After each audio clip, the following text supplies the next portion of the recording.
Hey you guys, so I am going to be doing yet another Cheongsam pattern. This one is not necessarily a vintage pattern because I don't think that the year 2000 qualifies as vintage, but it's an older pattern. I mean, 2000 was 17 years ago. Can you believe that? I remember when it was 2000, I was scared of the Y2K apocalypse that was supposed to happen and nothing happened. Anyway, we're going to be doing I'm going to be doing the Simplicity 9300. I've actually done this pattern before.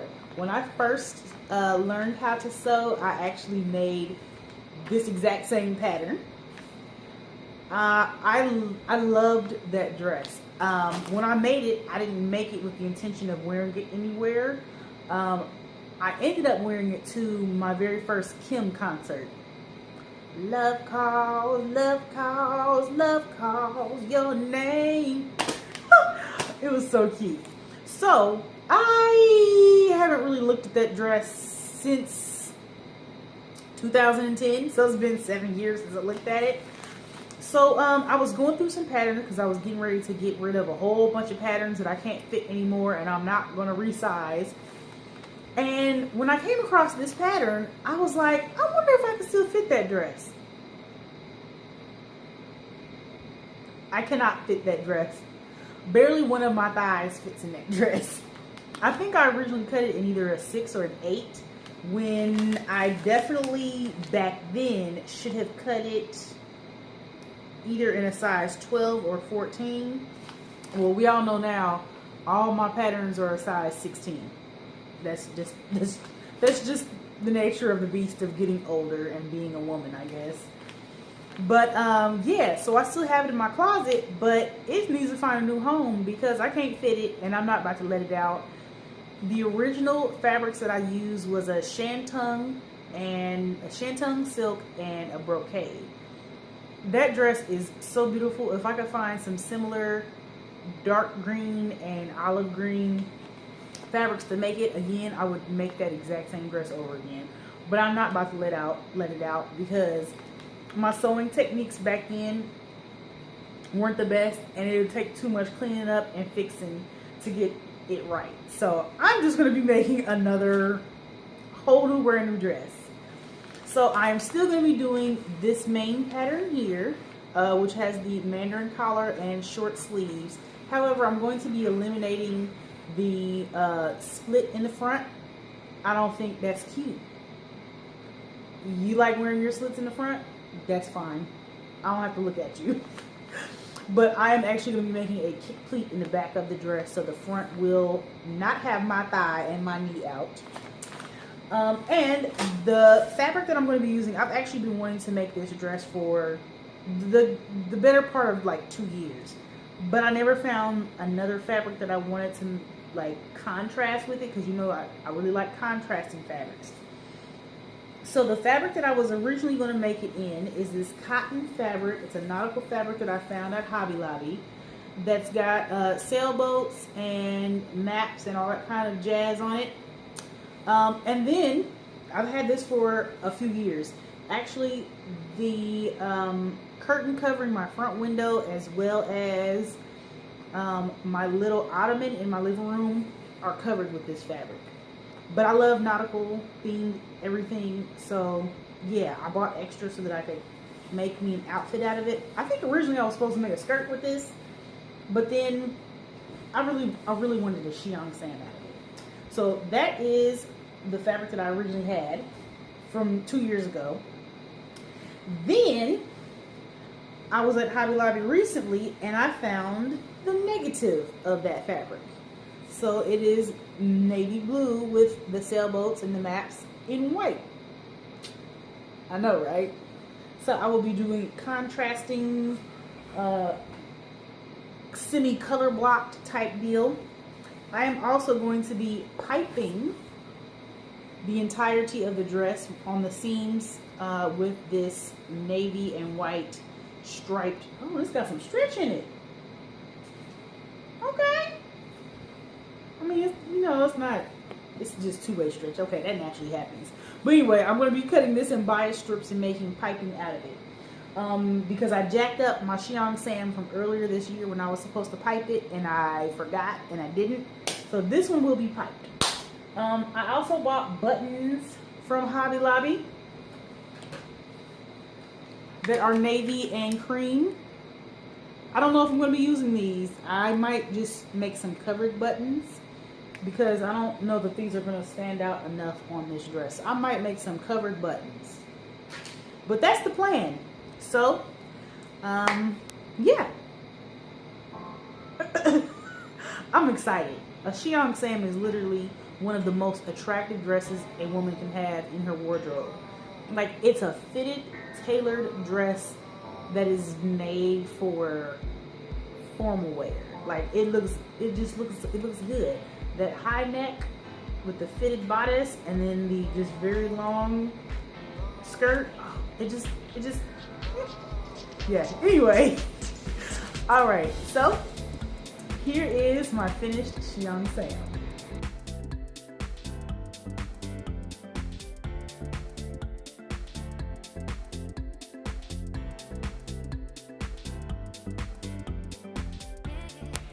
Hey guys, so this is my finished Nautical Cheongsam.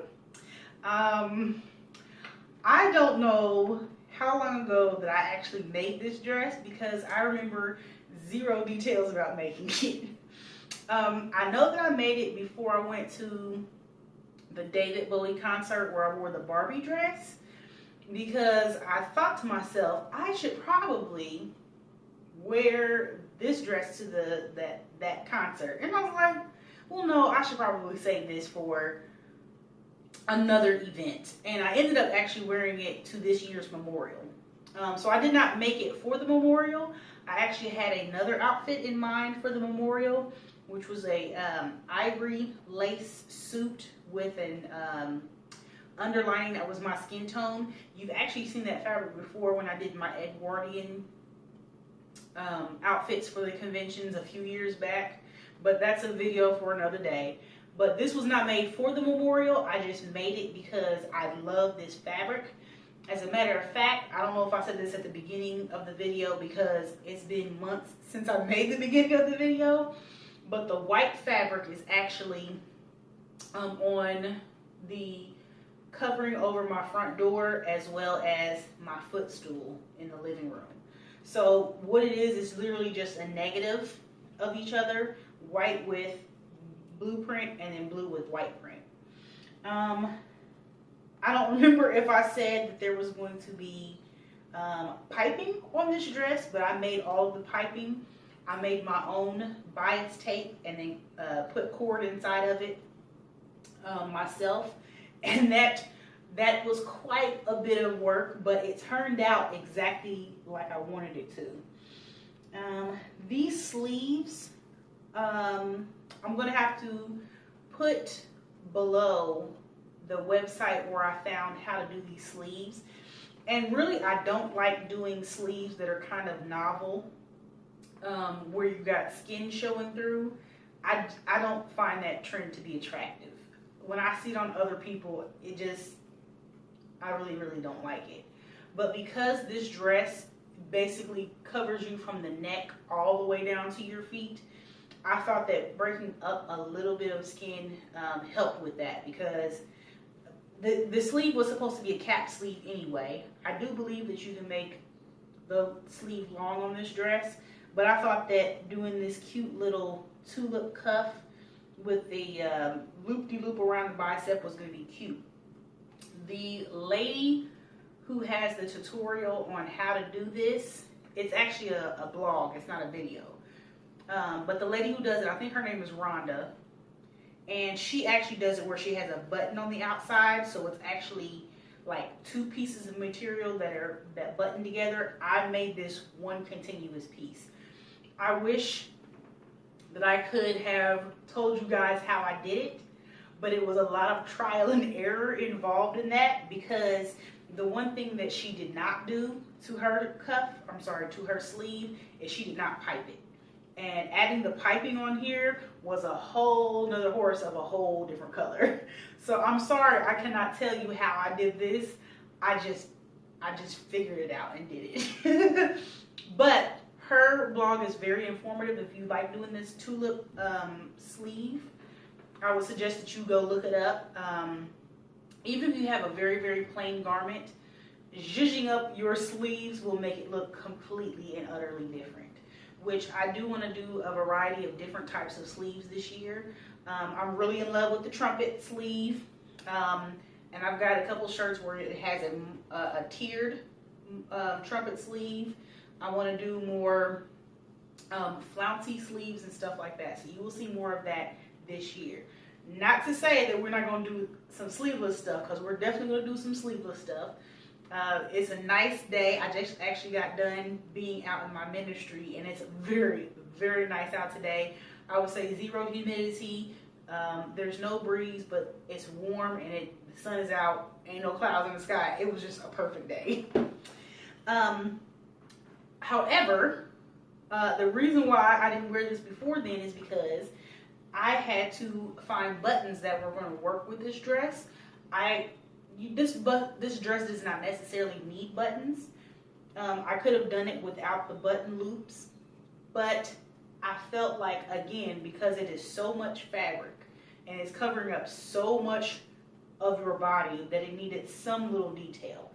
And I actually could not figure out what color buttons I wanted to put on here.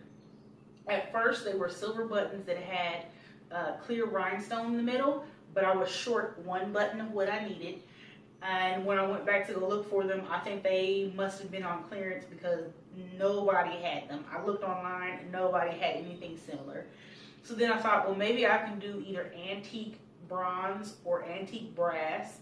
And when I put them up against the dress, I just thought to myself, that's going to limit me in what I can do for accessories with this dress. So I decided to just choose the silver because even though they are shiny, I don't think that it will limit me in so much accessories. Not that the dress really needs to be accessorized, because there's a lot going on here. With the tulip sleeve, with the piping, with the 2 contrasting colors, and how long it is, there's already a lot going on. So it's really not a dress that needs to be heavily accessorized. I think I may have worn a bracelet. I may not have, and I definitely wore like some post earrings. I'm pretty sure. But I needed 5 buttons on the front, and I needed 2 here on the back. This is something that I just added. I tend to do this a lot on the back of the dress. If I open up the back of the collar, I will tack it down with buttons, or as you saw with the Peter Pan dress with rhinestones, just to give it a little bit more flair, and to detract from the point, or to detract from the fact that I do never use a hook and eye closure. I hate hook and eye closures. That is one thing I have not been able to master. There's some other things I have mastered. Slip stitching, I can do that. Hand stitching, under stitching, check. Installation on zippers, whether the zipper is hidden or the zipper is exposed, check. Hook and eyes, I always jack up a hook and eye. So when I install my zippers, I make sure I take them all the way up to the top of whatever dress I'm wearing, because I hate hook and eye closures. And if your dress actually properly fits you, if it's big enough for you, you really don't need a hook and eye closure to keep your dress closed wherever your zipper stops. Or at least that's what I feel, in my opinion. For me, if the dress fits properly, there's no reason why the back of it should pull open. I ended up taking in the dress additionally with darts, because I have a problem fitting my dress in the hip area because I'm so straight up and down. So I actually have an additional dart here and an additional dart here that basically are invisible. The only way that you can tell is there is because the print itself is broken. But other than that, the dress turned out exactly how I wanted it to. I was very pleased. The only thing I wasn't pleased about is how long it took me to finally find an event to wear it to. And The memorial was actually the weekend after coming back from Nashville. This was the week where it was Easter week, so I had a lot of clients, and I didn't have time to do anything, and especially because my hands were not working.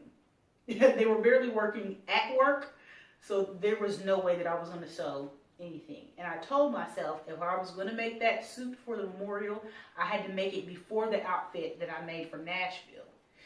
Did I make it out for Nashville? Yes. Did I wear it? No. It turned out horrible. I've actually made 3 dresses that I have not shown you guys because they turned out horrible. So until I figure out how to fix them, you will not see them. But just know that I have been sewing. They have just been misses. All of them have been misses.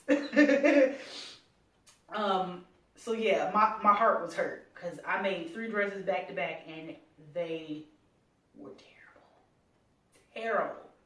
So this one was begging to be worn, and I just looked in my closet like I'm gonna have to wear something I've already worn before. And then there she was, just waiting for me to wear her.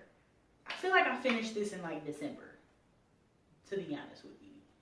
And I just got around to wearing it in March. So I hope you guys like my Cheongsam.